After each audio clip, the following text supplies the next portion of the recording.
Hello and welcome to the Capital Connection. My name is Kathy Crawford and I'm the state representative for the District of 38, and that includes Novi, Novi Township, South Lyon, Lyon Township, Walled Lake, the Northville portion of Oakland County, and I think that's all. I'm very excited about today's program because we are going to be featuring the Michigan State Fair. We're going to talk a little bit about the history, and my guest today is Steve Masters. Welcome, Steve. And Steve is the Executive Director of the Fifth Third Bank Michigan State Fair at the Suburban Collection Showplace. That's a mouthful, right? Yes, it is. Welcome, Steve. Well, thanks for having me on Capital Connection. Yeah. Well, I love it that you're here because we've got a lot to talk about the State Fair. And I'm interested in knowing a little bit about your background and how you got this job. Oh, my background goes basically back all the way until I was born. I'm one of the few people in the United States that grew up in the carnival industry. Oh, really? Yep. When I was, I believe I was 4, my parents went to a local church carnival in Saginaw, and it was right after my sister had been christened. So she had her, fancy christening gown on, and the whole family was there. And my parents took her for a ride on the merry-go-round and got off, and she was just laden with grease and dirt. Oh. And went to the office and complained, and the carnival owner at the time said, "There's nothing we can do. We're not going to do anything. We're the only carnival in mid-Michigan. So get over it, So get over it." Yeah. And my dad was livid and figured if there's no competition and this is the way that this guy's going to do business, there must be room for another carnival. Wow. So got with my grandfather, and the next year they went out and purchased 4 or 5 carnival rides and started from there and started slowly growing the carnival until we had about 18 rides. Wow. And I grew up on the carnival. Did you work the rides? Yeah, I mean, you had to operate the rides? Yep. We had a really interesting existence. My parents owned the carnival, but at the same token, we had a very traditional upbringing. We did work, but school was our number one priority. So we only were out on the carnival after school. So you traveled around to other states? Just Michigan. Oh, just in Michigan. Michigan is big enough where there's enough festivals and events and dates. Were you one of those you were the person that's riding the horse is also the person that's selling the tickets out front and then popping the popcorn and it's doing it's like, that kind of thing? It's like any small family business. Everybody does everything. Everything. And as we got older, we got more responsibility and things like that. And, at one point we employed, I think, 35 or 40 people. And we traveled all over. And it was enough that my parents were able to give my sister and I a great life. We were both sent to private school so that we could get an education because my parents have always been focused on education, and my sister and I were the carnival owners' kids. We're the first ones to actually graduate from high school, then go on and graduate from college, and then both enter into the professional world. So carnival has always been in your blood, more or less, and then ever since I've been 5. So then you were the director also of the state fair in the UP, correct? Yep. What did they call it? I was on the management team for the Upper Peninsula State Fair. Upper Peninsula State Fair. Okay. And it's just been a varied. When I graduated from Central Michigan University in '91, the job market was not that great in '91, and the first job that I got out of college was working for another carnival, a large national carnival, and traveled the United States, and I was an assistant controller, and I did public relations, and that's when I really traveled to other states. Did those fairs have an agriculture kind of yeah, there's some of the biggest state also? Some of the biggest state fairs. Oklahoma State Fair. Iowa State Fair is huge, right? Yeah, I never have been to Iowa, but I've been to Florida, Oklahoma, Mississippi, Alabama, Texas, that whole southern swing of fairs. And I mean, these are ginormous fairs, million plus attendance. And wow. And I was making really really great money, but it just wasn't where my heart was to travel 11 months of the year. And So you were approached by Blair Bowman, right? The owner of the Suburban Showplace. yeah, there was a whole lot of stuff that happened. I ended up in the UP because I worked for Skirbeck Carnival. Ah, okay. And then I worked for Skirbeck for about 7 or 8 years. And then I was the director and then I just was tired of traveling on the road.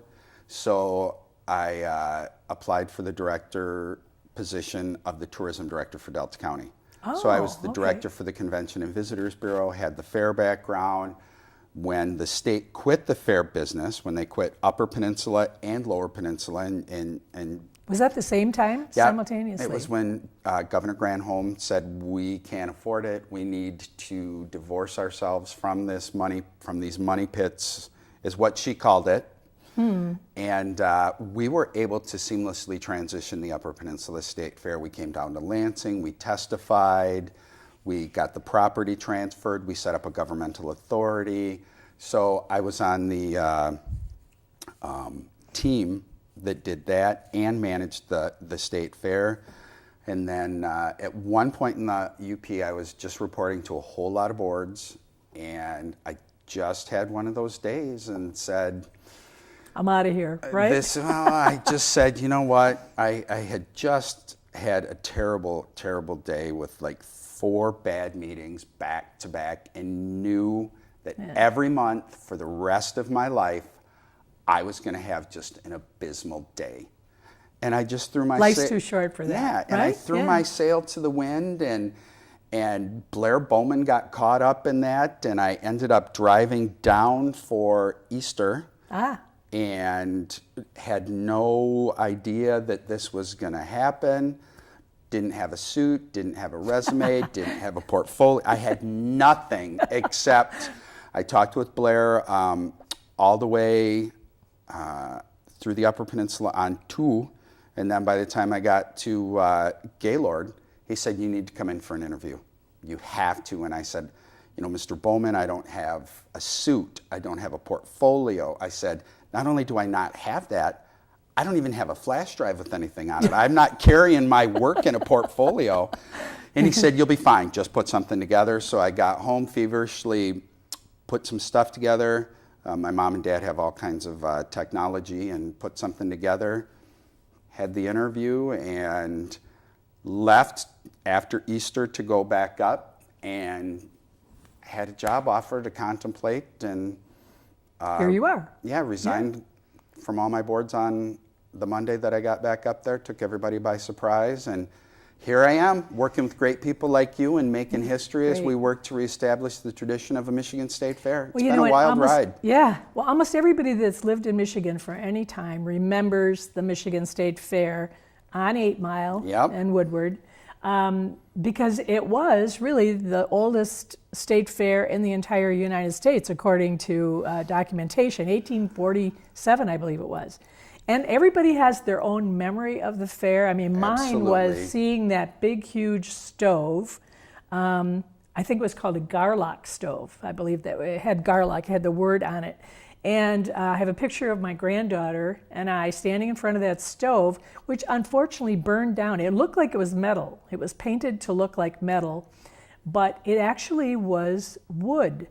And Detroit was known at the time, and back in the 1800s and early 1900s, Detroit was well known for making stoves, cook stoves, and making other stoves. When I've been to Alaska before, there were stoves, Detroit stoves in Alaska. They said, that Detroit was the place to buy a stove. So a lot of people think we're known for autos, but we also had a lot of other industries. But anyway, too much about that. But I think everybody has a memory about it, and I've been listening to people talk about their memories of the State Fair.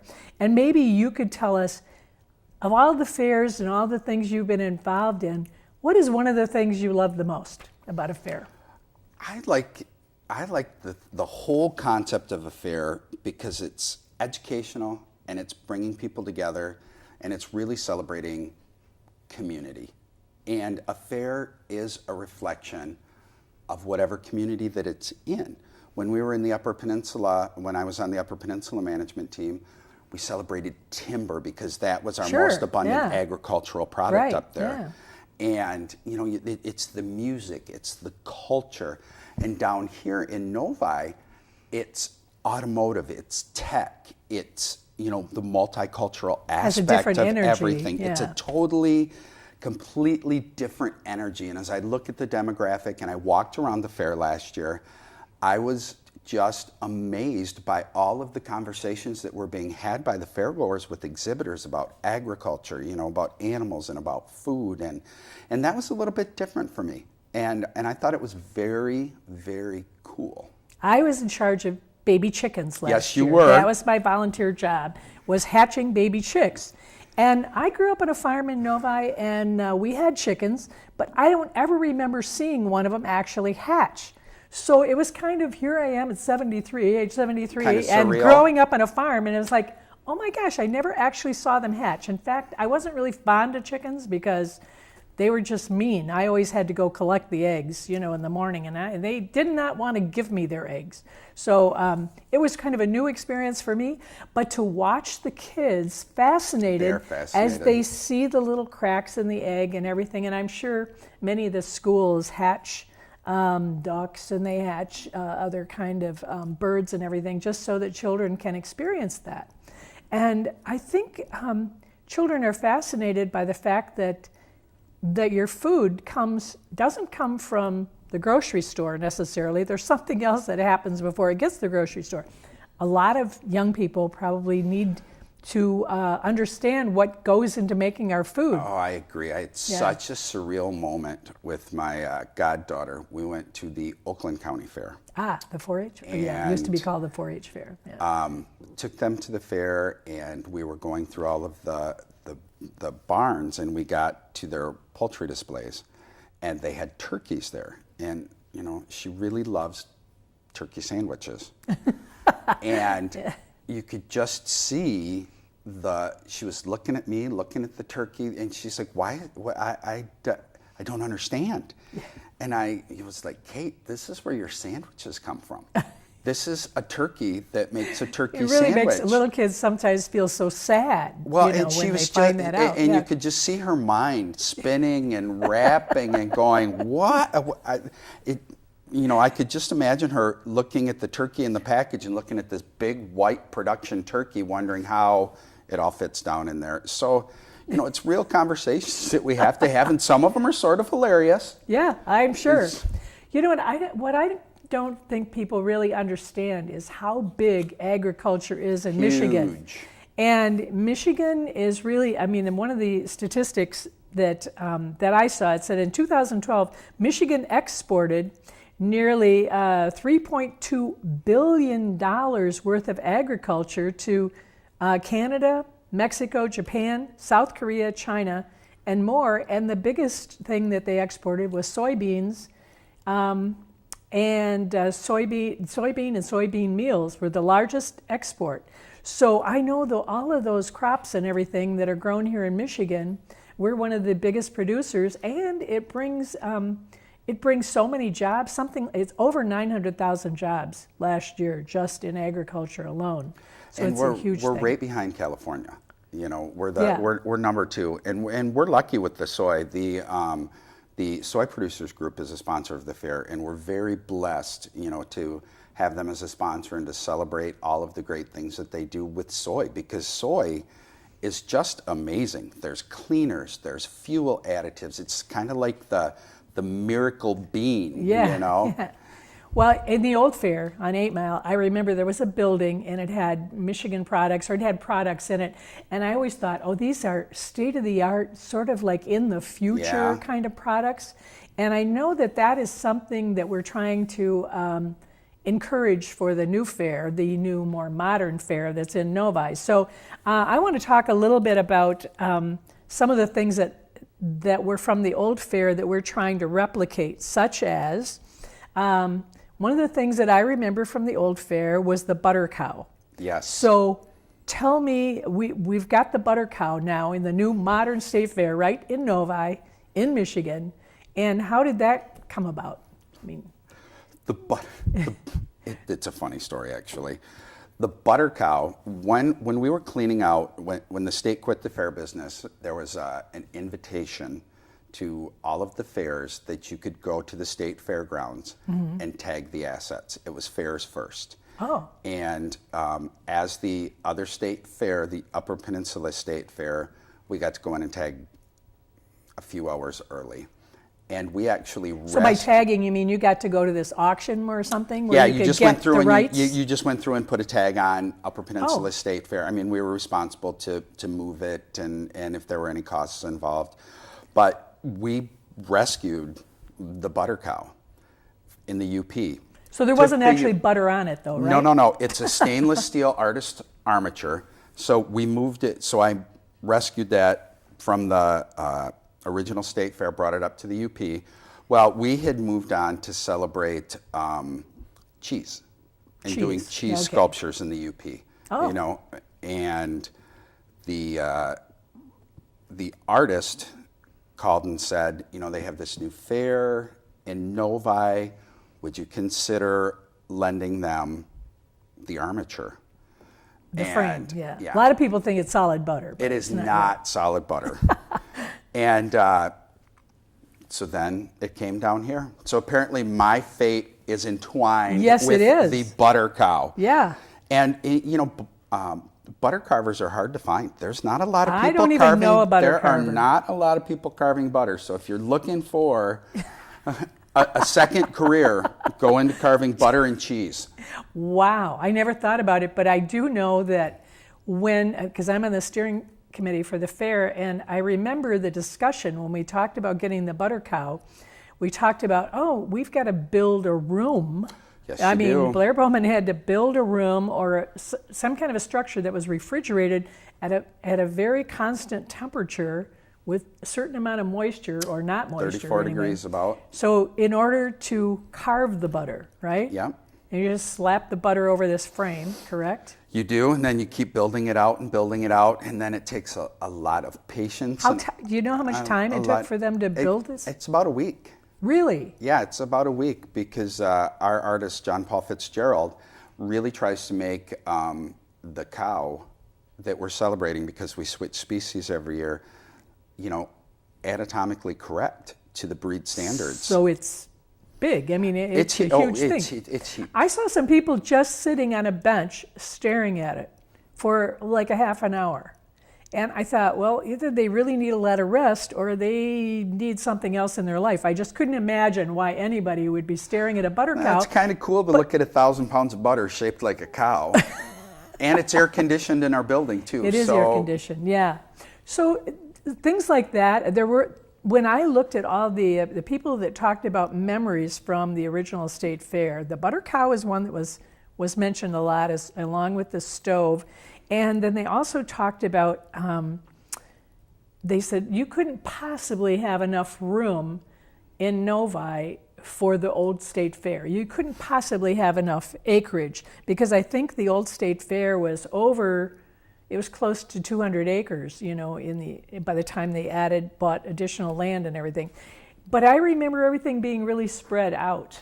It was really spread out. So now it's all sort of in the new campus anyway. It's sort of refined, correct? Yeah, it is. I mean, it's definitely, the goal is to build something that's walkable and inclusive, where a normal person of an average fitness level can walk the entire grounds and not feel completely wiped out and exhausted, and have everything where it's adjacent and it makes sense for people traveling. You know, especially since we have so many families and so many strollers. Yes. The last thing you want is mom to have to go push something 20, you know, push the kids 20 acres. Yeah. And I think one of the things that always, that was kind of an oddity, and I mean literally oddities, at the old state fair, they did have an area that had strange things. Mm-hmm. Little tents where somebody would be like a barker out front and everything. I believed everything they said. Freak the world's shows. Strongest man. Yeah. The world's heaviest lady, you know, the fattest lady or whatever. Bearded and lady, then the bearded lady. boy. They always picked on the women, I think, because they had a lot more. And then there was a two-headed cow. I don't know if it was really done by mirrors or if there really was a two-headed cow. I'm not sure. But hundreds of thousands of people went through those shows. If you remember, because it was close to the rides, and they had a lot of rides, and I never could, being a farmer's daughter, I never could go on any of the rides unless I looked at every single rabbit, every single chicken, every single turkey, every single pig first. We had to do all that first. Yep. Then we were allowed to go on the rides. But in the outdoors there, they had entertainment that was, and I didn't realize this, but there was a big track, and there were lots of like real extravagant entertainment things going on, like races, car races. They would have had all of that. They did have, from what I understand anyway, they actually did have a NASCAR race. They had 2 NASCAR races at the old state fair. And one of the names, Tommy Thompson, was one of the drivers. But they had big events like things, cars jumping over other cars, and they had a lot of things. Now, is that going to be something that we're going to see eventually, you think, at the new state fair? That's something that we'll build into. I mean, it takes a while to build a fair, right? Oh my goodness, yes. And we're one of the few people that have actually had to recreate what a state fair looks like, and the way that it acts today, and what makes sense as far as terms of, just the geography and the events, and fairgoers have different expectations today than they did, even 10 years ago. Do you think it's dying out? Do you think you think it's going to become obsolete to even go to a fair? I mean, are we going to get people that are going to protest so much about animals being there? Are they going to, all that kind of thing? Do you think that's going to change? I don't think so. I mean, I think that there's always going to be people that are going to have diametrically opposed views to what's going on. And God bless them. You get to have that view. That's America. That is America, right. But it's such a minority view that I don't see that we will really ever let the minority control what's going on. Fairs have always been the place where technology kind of breaks, and new farming, and they've always been a showcase for what's happening in the industry and what's in the state. And I think as long as we build an entertainment value with the carnival rides and the food and the circus, but we're never going to forget our roots, that we're here to celebrate Michigan agriculture, yes. Michigan business. And as long as we keep reflecting what's going on in society, and we try our best to mirror what's cool, what's current, and educate people about technology, new food, I think we're going to be okay, because some of that is hands-on experience. You can see it, you can smell it, you can look at it, and you can't get that on the computer right now. So let's talk about some of the things that are going to be happening at the new state fair, the 2015. How many years now we've been doing it here in Novi? Is it the 3rd or 4th? It's the 4th. 4th. Okay. So walk us. Let's take us a little virtual tour of the fair. So you go. You come, you park your car, you pay a parking fee, and then you get into the fair. What do you do? You go into the building? Everybody walks straight into the exhibition center. Mm-hmm. And once you're in the expo, you'll have vendors, the Kroger Made in Michigan Pavilion, the Hour Magazine Kitchen and Demonstration Session, the stage, the agricultural and home arts exhibits, all of the animal exhibits. The Boy Scouts, Oakland Park, the canine dog shows are going to be in there. The show arenas are in there as well for the beef and dairy cows. The goats and sheep are going to have their own arena. Poultry and rabbits also have their own show area, except we're not going to be having a poultry show this year. And what is the reason for that? No poultry? Avian influenza. Wow. So it's affecting the poultry industry very hard, just not chickens, but chickens and ducks and turkeys and everything. So the state vet has put a moratorium on all poultry shows, which is a good thing. The last thing we want is to bring birds together and continue the spread of that. Our turkeys on our farm got influenza once, and I know my mother was having to give them medicine. Have you ever tried to catch a turkey? It's impossible. I have not. It's hard to do, and they don't want to be caught.